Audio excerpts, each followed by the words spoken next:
Mr Speaker, I move that the Public Bill Committee, to which the Terminally Ill Adults End of Life Bill stands committed, shall have the power to send for persons, papers and records.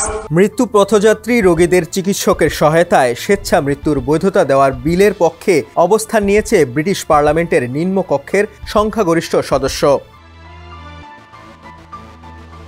শুক্রবার house of কমন্সে terminally ill adults বিলটি house of কমন্সে 314-291 ভোটে গৃহীত হয়েছে বলে জানিয়েছে বার্তা সংস্থা Reuters.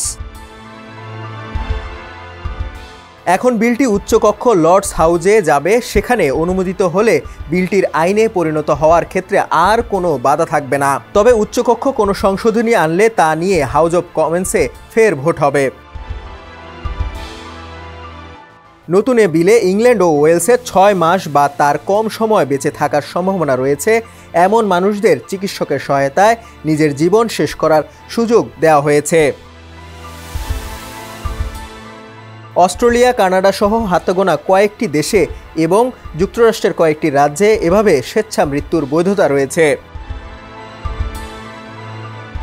ভোটের আগে যুক্তরাজ্যের ক্ষমতাসীন সরকার এই বিষয়ে নিরপেক্ষ অবস্থান নেয়, যে কারণে সংসদরা দলীয় দৃষ্টিভঙ্গি ঊর্ধ্বে উঠে এ বিলে ভোট দিতে পেরেছেন। প্রধানমন্ত্রী কিয়ার স্টারমার বিলের পক্ষে ভোট দিয়েছেন। বিলটির সমর্থকদের ভাষ্য, এটি আইনে পরিণত হলে শারীরিকভাবে নিদারুণ কষ্টে থাকা মানুষদের মর্যাদাপূর্ণ ও সহানুভূতিশীল বিদায়ের সুযোগ এনে দেবে। অন্যদিকে বিরোধীদের আশঙ্কা, এতে দুর্বল ও প্রভাবিত ব্যক্তিরা চাপে পড়ে আত্মহত্যায় বাধ্য হতে পারেন। ডেস্ক রিপোর্ট, সমকাল।